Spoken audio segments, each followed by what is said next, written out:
আবার আমাদের দেশে পরাজিত শক্তি, স্বৈরাচারের শক্তি পার্শ্ববর্তী রাষ্ট্রে বসে দেশের শান্তি শৃঙ্খলা নষ্ট করার জন্যে, দেশের এই সুন্দর পরিবেশকে নষ্ট করার জন্য তারা উঠে পড়ে লেগেছে। অত্যন্ত দুঃখের সাথে বলতে চায়, কয়েকদিন আগেই 25শে নভেম্বর আমাদের লোহাগাড়ারি সন্তান চট্টগ্রাম কোর্টের একজন নবীন আইনজীবী, কিছুদিন আগেই সে সরকারিভাবে নিয়োগপ্রাপ্ত হয়েছে। সন্ত্রাসী সংগঠন ইসকন,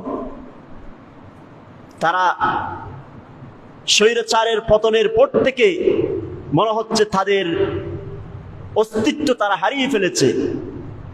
কারণ এই স্বৈরাচারের উপরে ভর করে তারা এই দেশের ভিতরে নানা রকম অপকর্ম তারা সংগঠিত করেছে। আর তাদেরকে সমস্ত সহযোগিতা, সমস্ত আর্থিক, সামাজিক, রাষ্ট্রীয়ভাবে সব ধরনের সহযোগিতা করেছে এই স্বৈরাচারী শক্তি। যার কারণে তাদের সাহস, তাদের হিম্মত এত বেড়ে গিয়েছে, তারা আমাদের এই দেশের আইনকে তারা লঙ্ঘন করতে পর্যন্ত দ্বিধাবোধ করছে না। ইতিপূর্বে আজ পর্যন্ত বাংলাদেশের ইতিহাসে আদালত পাড়ায় আমরা দেখেছি ইসলামী সংগঠনের শীর্ষ নেতৃবৃন্দ পর্যন্ত তারা গ্রেপ্তার হয়েছে, তারা কারাগারে গিয়েছে।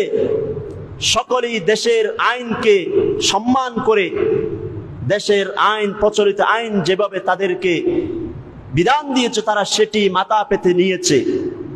এটির সর্বপ্রথম ঘটনা আদালতের রায়ের পরে, আদালতের রায়কে চ্যালেঞ্জ করে এই আইনশালায়, এই কোর্টের মতো একটি নিরাপদ স্থানে তারা সন্ত্রাসী কার্যক্রম করে আইনের সাথে সাংঘর্ষিক সিদ্ধান্ত নিয়ে আদালতের অবমাননা করে একজন মুসলমান আইনজীবীকে তারা নৃশংসভাবে হত্যা করেছে।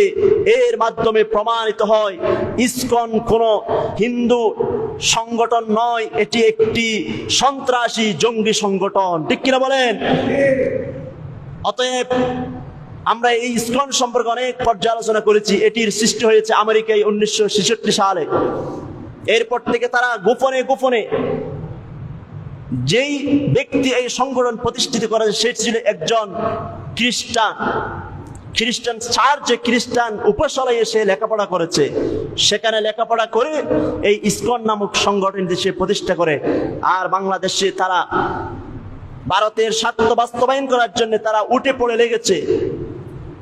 এই ব্রহ্ম প্রভু যে তার সাম্প্রতিক বক্তব্যের মাধ্যমে এটি প্রমাণিত হয়। সে বারবার হুমকি দিচ্ছে যে ঘেরাও করব, ঢাকা অচল করব, লং মার্চ করব। আর তোমার কাছে কি লং মার্চ করা?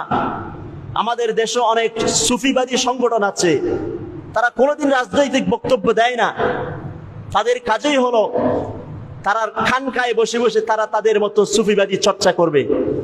আর ইসকন যদি এরকম ধর্মীয় সংগঠন হতো তাহলে রাজপথে, লালদিঘির ময়দানে, ঢাকায়, রংপুরে তাদের এত বিশাল বিশাল সমাবেশের কারণ কি?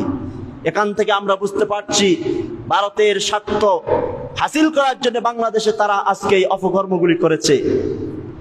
এই সংগঠনকে বাংলাদেশে আমরা আর দেখতে চাই না।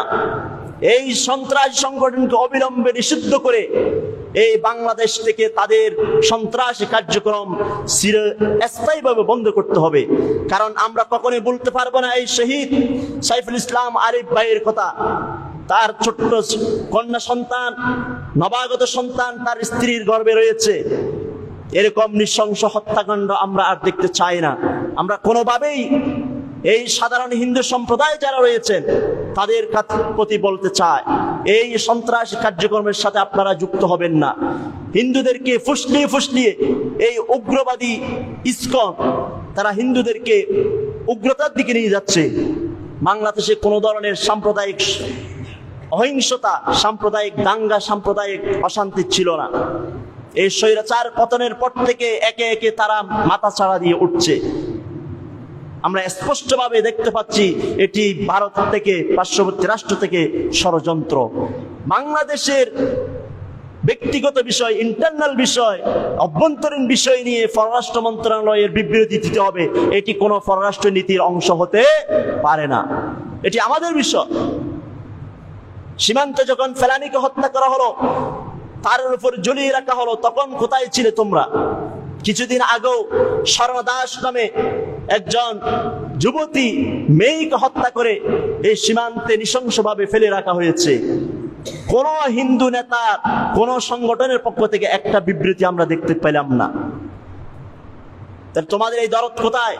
খোঁজ নিয়ে দেখেন, এই সমস্ত যেই সন্ত্রাসী সংগঠন, তাদের দুটি বাড়ি রয়েছে। তাদের বাংলাদেশে একটা গড় থাকে, আবার ভারতে একটা গড় থাকে। এখানে কোনো ধরনের কুচক্রান্ত অপকর্ম করে আস্তে করে সীমান্ত দিয়ে তারা ভারতে পালিয়ে যায়। তাহলে তুমি যদি বাংলাদেশেরই নাগরিক হতে, তাহলে তোমার দুটি ঘর কেন থাকবে?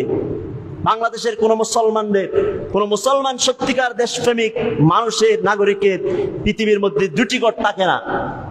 যেই দেশে জন্মগ্রহণ করেছি, জন্ম এখানে, মৃত্যু এখানে, এই দেশেই আমরা থাকবো, এটি হলো আমাদের সিদ্ধান্ত।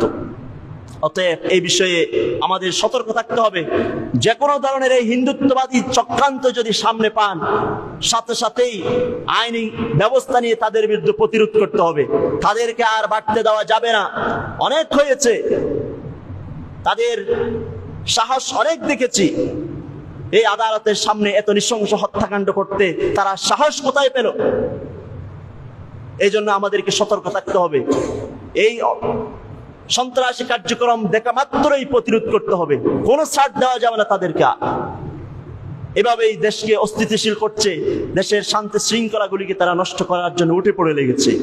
সম্মানিত উপস্থিতি, আজকে আমরা পবিত্রতা সম্পর্কে আলোচনা করেছিলাম এবং পবিত্রতা অর্জনের যে উপাদান, মাধ্যম, ওযু, গোসল এবং তায়াম্মুম সম্পর্কে আমরা গত জুমায় আলোচনা করেছিলাম। আমরা পবিত্রতা অর্জনের গুরুত্ব এবং ইস্তিনজা তথা পেশাব পায়খানার যে আদব, যে নিয়ম, এ বিষয়ে আমরা আজকে সংক্ষিপ্ত আলোচনা করব। এটি অত্যন্ত